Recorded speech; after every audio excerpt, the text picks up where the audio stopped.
Lakshmi pay সিরিয়ালে আজকের পর্বে আপনারা দেখতে পাবেন ঝাঁপিকে পিঙ্কা ফেলে দেওয়ার প্ল্যান করে। আর সেখানে ঝাঁপি মুগ্ধ পড়ে গেল। আবারও সে জুতো কাঁধে নিয়ে আবার র্যাম্প শো করতে থাকে। আর র্যাম্প শো করতে যদি থাকে এভাবে, তখন দীপ আর ওর ফ্যামিলিরা সবাই মিলে হাততালি দেয় আর খুব উৎসাহিত দেয়। এদিকে ইঙ্কা দাঁড়িয়ে ভাবে যে এত কিছু করার পরও সে আবারও উঠে দাঁড়ালো আর এভাবে কাঁধে জুতো নিয়ে হাঁটতে শুরু করে দিল, এসব বলে। তখন ওর র্যাম্প শো করা হয়ে গেলে সব প্রতিযোগিতাকে ওখানে ডাকা হয়। আর তখন ১০ জন প্রতিযোগিতায় সেখানে এসে দাঁড়ায়। আর যে অ্যালাউন্স করবে সে ওখানে আসে। আর আসার পরে এক এক করে সব প্রতিযোগিতার নাম বলে। ইঙ্কাকেও সেখানকার সিলেক্ট করে নেয়, কিন্তু ঝাঁপির নামটা সেখানে না বলায় তখন দীপ এদিকে দুশ্চিন্তায় পড়ে যায়। আর দীপ চুপচাপ বসে থাকে, মন খারাপ করে। এদিকে তখন কাছাই বলে, কিরে, ঝাঁপির নামটা বলছে না কেন? আমি তো বুঝতে পারছি না গো, ও ৭ জন তো সিলেক্ট হয়ে গেল, অথচ ঝাঁপি হচ্ছে না। এদিকে ঝাঁপিও বলছে, মাছা লক্ষ্মী, তুমি দেখো আমার নামটা যেন আসে। এই কম্পিটিশনটা জেতার জন্য আমার খুব দরকার। আমাকে যে বড় হতে হবে, একদিন অনেক বড় ব্যাংক বানাতেই হবে, এসব বলে। এদিকে চুন্নি আবার বলে, দেখ না কি হচ্ছে, আমিও তো বুঝতে পারছি না গো, ঝাঁপিকে কি তাহলে ডিসকোয়ালিফাই করে দিবে ও পড়ে গেছিল বলে? তখন বিধান বলে, না রে, দেখ, একবার দেখতে থাক কি হচ্ছে না হচ্ছে। তখন দেখা যায় যে এদিকে আবারও অ্যালাউন্স করলে ঝাঁপির নামটা নেয়। আর সবাই তখন আনন্দে আত্মহারা হয়ে যায়। আর তখন বলে যে ঠিক আছে, এবার পরে প্রতিযোগিতা দেখে এবার বলবো। এবার পরে ৬ জন যারা সিলেক্ট হয়েছে তারা এবার খেলবে। সেই খেলাটার নামও আমি ঘোষণা করে দিচ্ছি। সেটা হচ্ছে ফ্যামিলি আর ক্যারিয়ার। কে কোনটা বেছে নেবে, কার কাছে কোনটা ইম্পর্ট্যান্ট, সেটা নিয়ে এবার কিন্তু প্রশ্ন করবে জাজমেন্টটা। এদিকে তখন ইনিকা দাঁড়িয়ে বলে, এবার তো ঝাঁপি জিতে গেল, কিন্তু পরের রাউন্ডটা ওকে আমাকে জিততে দিলে কিছুতেই হবে না গো। কিন্তু দেখা যায় যে না, কিছু তো এটা করতেই হবে। এদিকে তা কোনো ঝাঁপি কোন থেকে বেরিয়ে গেলে ইনিকাও যায়। আর তখন ইনিকার হাতটা ঝাঁপি ধরে নেয় আর বলে, কিরে চাচ্ছন্নি, তুই ভেবেছিলি যে কি ওই জুতোটা নিয়ে চলে গেলি, জুতোটা কেটে দিয়েছিলি? আমি একটু টেনশনে ছিলাম বলে যা খুশি তাই করেছিস। হ্যাঁ, তুই ভেবেছিলি কি আমি বুঝতে পারবো না, আর পরে এসে আমাকে জুতোটা ভালো মানুষ মুখোশ পরে দিতে আসলি নাকি? হ্যাঁ, তখন যদি বুঝতে পারতাম না তাহলে তো এক্ষণ করে আমি আধা সাজা করে দিতাম। তখন ইনিকা বলে, তুমি কি বলছো এসব? আমি এসব কিছু করি না গো। তখন ঝাঁপি বলে, আমি জানি তুমি কি করেছো আর কি করনি। তা আমার সাথে অত পাঙ্গা লড়ার যদি ক্ষমতা থাকে তাহলে সামনাসামনি লড়ো, ওরকম কাঠিবাজি পড়ছো কেন? তাহলে কেন জানবো হ্যাঁ তোমার ক্ষমতা আছে? তখন ইনিকা বলে, আমি এসব কিছু করিনি, তোমার কাছে কি প্রমাণ আছে? তখন বলে, প্রমাণ না থাকলেও আমি জানি ভালোভাবে যে তুই এসব করেছিলি, শুধুমাত্র আমাকে ওখান থেকে ডিসকোয়ালিফাই করার জন্য। কিছুক্ষণ পর দেখা যায় যে আবার সবাইকে মঞ্চে ডাকছে অ্যালাউন্স, আর তখন সেখানে আসতে থাকে। এদিকে রাজমিরাও সবাই প্রশ্নগুলা ঠিকঠাক ওরা আলোচনা করে ঠিক করে। এদিকে একজন মেয়েকে ডাকলে তাকে জিজ্ঞেস করা যায়, বড় তো, তোমার কাছে কোনটা গুরুত্বপূর্ণ বেশি, তোমার ফ্যামিলি না তোমার কেরিয়ার? তখন বলে, হ্যাঁ, আমার কাছে সবথেকে গুরুত্বপূর্ণ হচ্ছে ফ্যামিলি। তখন বলে, ফ্যামিলি তো? হ্যাঁ, কেন? কারণ আমি চাই আমার ফ্যামিলি আমার কাছে থাকুক। তা তখন বলে, আর তুমি যে এই জিনিসটা তৈরি করেছো নিজের হাতে এত কষ্ট করে, ব্যবসাটা, তাকে তুমি চাও না যে হ্যাঁ একটু তো স্যাক্রিফাইস করতে হবে, কিছু পেতে গেলে তো কিছু হাতেই হয়? কিছুক্ষণ পর দেখা যায় যে ইনিকাকে রাখা হয় সেখানে। আর ইনিকাকে ঠিক একই প্রশ্ন করে। তখন ইনিকা সোজা সবটা প্রশ্ন উত্তর দেয় যে আমার কাছে সবার আগে কেরিয়ার। কারণ ফ্যামিলি মানুষের এত সবসময় পাশে থাকে না, কখনো ঠকিয়ে সেখান থেকে চলে যায়, কিন্তু হ্যাঁ, আমার কেরিয়ার কিন্তু সবসময় আমার কাছে থাকে। ব্যবসাতে যদি লসও হয় সেই লসটা কিন্তু রান করার ক্ষমতা আমার আছে। তখন বলে, তার মানে তুমি বলতে চাচ্ছ যে তোমার কেরিয়ারের জন্য তুমি তোমার ফ্যামিলিকেও তুমি স্যাক্রিফাইস করতে পারো? তখন ইনিকা বলে, হ্যাঁ, অবভিয়াসলি আমি সব কিছু স্যাক্রিফাইস করে দিতে পারি। তখন কাছে বলে, কিরে দাদা ভাই, দেখছিস ও সাজটা কীরকম? তা ওর কেরিয়ারের জন্য, ও ব্যবসা বাণিজ্য সব কিছু ঠিক রাখার জন্য ফ্যামিলিকেও স্যাক্রিফাইস করতে পারে। তারপর কিছুক্ষণ পর দেখা যায় ঝাঁপি আসে স্টেজে।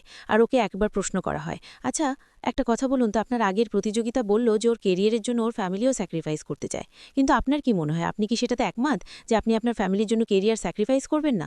তখন বলে, কেন স্যার, আমি আমার মতো করে বলছি, আমি দুজনকে ব্যালেন্স করে চলতে চাই। যেমন আমি চাই আমার কেরিয়ার ঠিক থাকুক, তেমনি আমার ফ্যামিলি ঠিক থাকুক, সেটাও আমি কিন্তু চাই।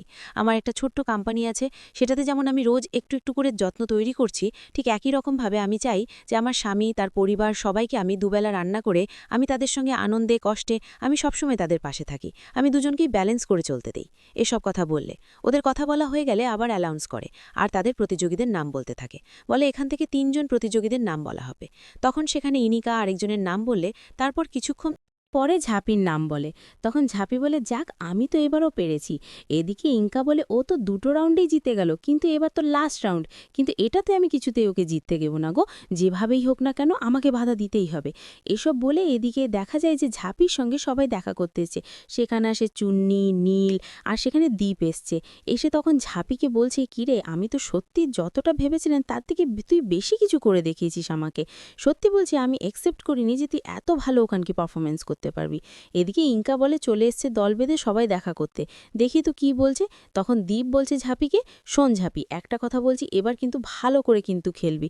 যেখানে আমি দেখতে চাই যে তোর মাথাতে সেই মুকুটটা আছে, আর সেই মুকুটটা নিয়ে যেতে হবে। তখন ঝাঁপি মনে মনে বলে, আমাকে তো জিততেই হবে, সেখান থেকে আমাকে তো ওই টাকাগুলো পেতেই হবে, আর সেই টাকাটা দিয়ে আমি আমার কোম্পানিটা বড় করতে চাই।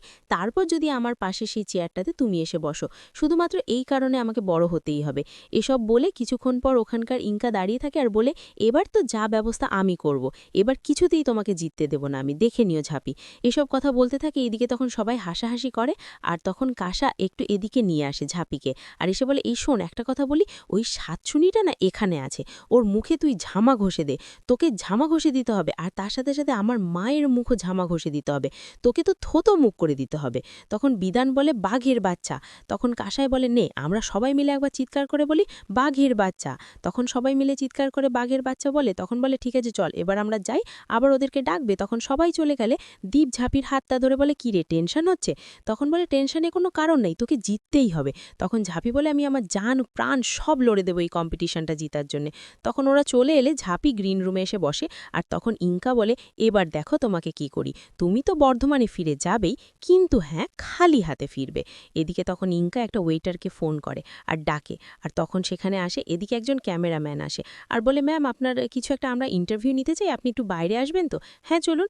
এদিকে ইনকা সে লোকটা আসে, আর লোকটা সব ওষুধটা পকেট থেকে বের করে দেয়, আর কিছুক্ষণ পরেই একটা লোক আসে ওদেরকে খাবার দেওয়ার জন্য, আর ইনকা সেই খাবারটা নেয়, আর ও ঘুমের ওষুধটা ওর জুসের সঙ্গে মিশিয়ে দেয়। তখন আবার কিছুক্ষণ পরে সে বলে, স্যার আমি এই তো জুসটা খাবো না, তুমি এটা নিয়ে যাও আর আমাকে এটা দাও, বলে সেটা দিয়ে দেয়।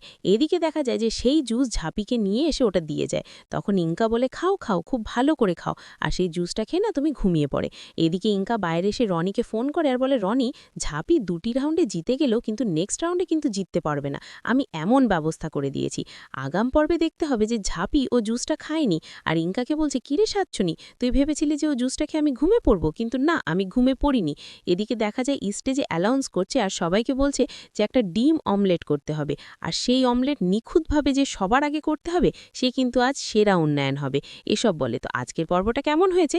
যদি ভালো লাগে তাহলে কমেন্ট, শেয়ার, সাবস্ক্রাইব করবেন। আর হ্যাঁ, কোনো জায়গাতে ভুল তো আমি বলে থাকলে আপনারা আমাকে কমেন্ট করবেন।